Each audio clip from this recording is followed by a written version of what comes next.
Muito bem, meu nome é Eliseu Gomes e vou estar com você nestas aulas sobre a história e a cultura helenista. Tenho sido professor de história há muitos anos, praticamente desde 2006 nos Estados Unidos. Estou licenciando em História pela Unifaesp, no Paraná. Participei do colóquio dos 500 anos da Reforma Protestante na Universidade Federal do Paraná. Também fiz uma especialização em cristianismo pela Harvard University dos Estados Unidos, no programa edX, e tenho viajado pelo mundo inteiro fazendo pesquisas arqueológicas, históricas, literárias e assim por diante. Minha contribuição talvez não será uma grande contribuição, mas o pouco que eu puder compartilhar com você, para mim está ótimo, porque você pode comigo aprender mais alguma coisa. E quem sabe, na nossa troca de informação, eu possa aprender também com você. O mais importante é que estamos juntos no quesito educação. E nesse caso, estamos trabalhando na educação eclesiástica. Vamos falar sobre o Império Macedônico, posteriormente grego, como também da cultura e da história helenista. Helenismo. O que significa isso? Qual é a contribuição do helenismo para a igreja cristã? Qual a contribuição desse movimento para o cristianismo? Quais foram as suas influências? O que isso afetou a teologia, o pensamento cristão, que até hoje perdura?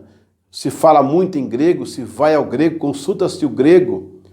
A Bíblia foi escrita, uma parte dela em grego.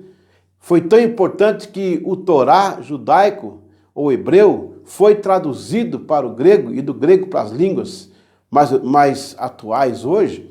Então, qual que é a influência, qual que é a importância desta cultura para a cristandade?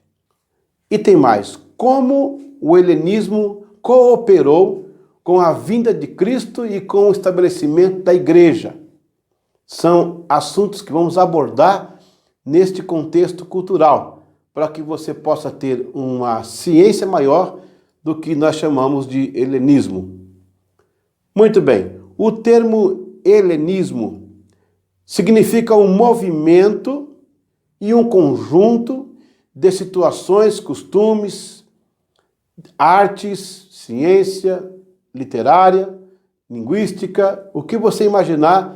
Em helenismo temos aí como fosse uma bacia, uma salada de frutas, né? Isso chama-se helenismo, é uma bacia cultural. É um termo cultural que envolve várias tendências de vários países daquela época. Principalmente a cultura grega. E principalmente, mais ainda, o idioma, a língua grega. O nome helenismo vem de Elad. Elad em grego significa um conjunto de cidades, de região. Depois, com a morte de Alexandre, que foi o grande mentor, o movimento cresce e o nome helenismo abrange mais coisas, como eu falei, as artes, a ciência, a religião, a linguagem. Porque helenismo foi então um berço ou um cinturão cultural da sua época. Começa com a morte de Alexandre o Grande, ele é o grande precursor, ele vai dar as bases do helenismo. Isso vai perdurar até o tempo de Justiniano, em 529, com a Academia Platônica. Bom, mas nesse período o mundo vai ser desenhado por essa cultura. O nome helenismo, quem deu foi um pesquisador, historiador alemão chamado Johann Gustav Droysen. Ele nasceu em 1808 e morreu em 1884. Até então, ninguém usava a terminologia helenismo. Nem mesmo nas suas épocas de existência, os reis da época falavam. Mas caracterizou-se porque era uma região da Grécia. E os helenos foram os grandes precursores da cultura. De lá saiu muita coisa para o mundo. O tempo agora é o 3º século antes de Cristo, quando o Filipe II da Macedônia morre. O seu filho Alexandre Magno, posteriormente Alexandre o Grande, assumiu o lugar do seu pai. E aí ele começou uma série de conquistas no mundo inteiro.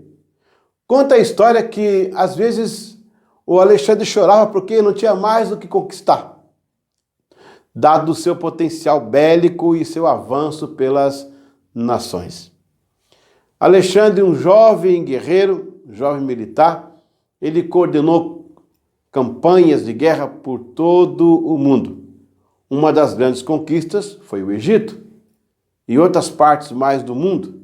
O seu império, como eu falei, são um dos mais falados, comentados e grandes na história da humanidade. Quando Alexandre o Grande sai da Macedônia e desce para a Grécia, para você entender, a Grécia, a Macedônia, na época, hoje o espaço geográfico está lá, mas com outros nomes, a Grécia continua, mas hoje nós temos a Albânia, a Bulgária, a Bósnia e Herzegovina, naquela região chamada Balcãs, é a região sudoeste da Europa. Ali se estabelecia, no meio ali, ó, a Grécia ao sul, já no mar Mediterrâneo, ali está então Macedônia. Esse moço sobe ao trono e sai conquistando, se estabelece na Grécia. Como eu falei, a região de Elade lá é onde o pessoal vai evocar essa cultura. O Alexandre o Grande, ele era discípulo de Aristóteles. Então, ele aprendia aos pés de Aristóteles. Quem sabe, uma grande influência do império foi o Aristóteles. É um nome muito conhecido na filosofia, muito falado. E olha, foi ele que foi o mentor de Alexandre o Grande. Alexandre o Grande, então, munido desta filosofia ou de outras coisas mais, ele elenca uma globalização. Primeira vez na história que alguém pensa em algo comum. Claro que houveram impérios anteriores que foram grandes, né? Mas Alexandre é o primeiro a dizer, vamos falar uma língua só, vamos ter uns costumes parecidos. Então ele começa a evocar comportamentos para todo o seu império. Uma linguagem que tornou-se o grego koiné, que até o apóstolo Paulo falava, que até a igreja usou no seu tempo. Então nós estamos vendo aí um nascimento de um império mais global. A única coisa que Alexandre talvez tenha falhado, pelo menos na minha ótica, ele não deixou um sucessor. Depois dele, esfacelou-se o seu império. Ele tinha um meio-irmão chamado Filipe Arrida, mas mataram ele. Alexandre Grande teve um filho com Roxana, uma mulher, Roxana, né? Roxana. Essa criança também foi assassinada. O fato é que não ficou ninguém da família dele para assumir o império. E agora os generais que ficaram, os sucessores, né?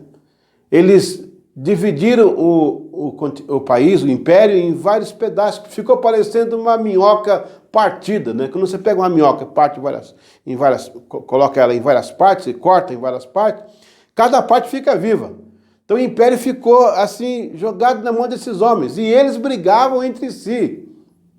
As histórias dessas guerras entre eles vão perdurar até a chegada do Império Romano no ano 64, 63. Roma começa a surgir no cenário com o primeiro, segundo triunvirato, depois o Império, depois a Nova República, e aí é outra história. Esse Império de Alexandre vai fragmentar até a chegada dos romanos. O problema é que nesse momento o mundo está convergindo para uma ideia só. Quando ele morre em 323, então, mesmo assim, sendo fragmentado o seu império, a cultura helenista vai crescer em várias partes do mundo. A palavra Elade também vem de Helen. E se você não sabe, Helen era um homem da mitologia também, que era filho de Decautilion, que era neto de Prometeus. E aí vai. Aí o nome vem daí, pelo menos. Mas ficou naquela região e apelidaram a região de Elad. E daí a cultura helenística para o mundo inteiro. Você não pode confundir a cultura helenística com a ideia da Helena, que foi uma personagem muito forte, talvez principal, das histórias de Homero. Homero foi um poeta, escritor, as suas obras, né? A mitologia grega, aliás, a Grécia é contada a partir de Homero, tem o período pré-romeriano, né? Pré-romérico, depois o período romérico, depois o clássico, e aí a Grécia tem a sua história também, que é fantástica. A história da Grécia aí está bem antes de Cristo, tipo 1100 anos antes de Cristo, há muito tempo. Já os macedônicos são um pouco mais recentes, os macedônicos são de 800 anos antes de Cristo. Na verdade, ali era uma bacia de povos, né? Vários povos ali, os dóricos, olha, tantos pequenos grupos que ali, tribais, que se reuniam, eles se combinavam e chegavam até ser o império, como foi o caso de Alexandre o Grande. A cultura helenista, ela vai tomar conta de todo mundo. Ela vai ditar muitas normas. Isso vem chegar até os nossos dias. Olha que a língua grega tem muita influência no nosso vocabulário. Olha como foi forte isso. E depois você vai ter a ciência, a matemática, a ciência médica, olha, a psicologia, psicologia no caso, fazendo uma leitura retroativa, porque a psicologia é bem recente, né? Mas quando você lê lá atrás, há indícios psicológicos também, e muita contribuição que esse movimento vai dar. Então é impossível não falar do mundo e não comentar esta contribuição. Até mesmo você vai ver a famosa frase greco-romana. Por que greco-romana? Porque a Roma também foi uma espécie de junção de povos, de ideias, de artes, de ciência, de linguagem, mas bem com base nas iniciativas gregas. E você vai ver que a igreja vai ser influenciada por isso. No próximo bloco eu vou falar um pouquinho sobre a influência dessa cultura sobre a igreja. Nós vamos estudar também como se comportou durante o período neotestamentário, o período patrístico, passando pela Reforma, um pouco antes com Tomás de Aquino, a ênfase que Agostinho de Hipona dá à cultura grega, o próprio apóstolo Paulo vai usar como subsídio, ou seja, é muito importante falar sobre esse tema, porque ele está calçando aí toda uma cultura educacional, entre elas a cultura cristã, que teve também a sua ascendência. O contato de Israel com os gregos vai acontecer justamente via o Alexandre o Grande.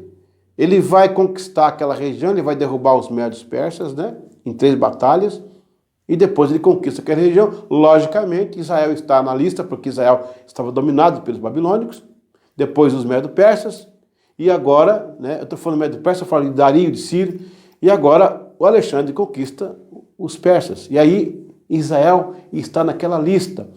É nesse momento que ele vai ter contato, né? O povo de Deus, o povo judeu, vai ter contato com a cultura helenista. Isso vai se esticar, passando pelo o império fragmentado, até cair nos braços de Roma, e lá na frente explodir a igreja, a nascer a igreja. Fique comigo nesse próximo bloco. Nós vamos falar da influência helenista sobre a cultura cristã, o pensamento cristão, a base da teologia. Lembrando que a Bíblia, a teologia, as revelações foram feitas e dadas por Deus. Mas isso foi calçado de uma cultura. E no nosso caso, a cultura helenista. Não que sejamos gregos, helênicos ou prezamos pela filosofia. Mas na época teve a sua influência. E foi até bom porque podemos separar algumas coisas para não ficar confusos. Espero você no próximo bloco.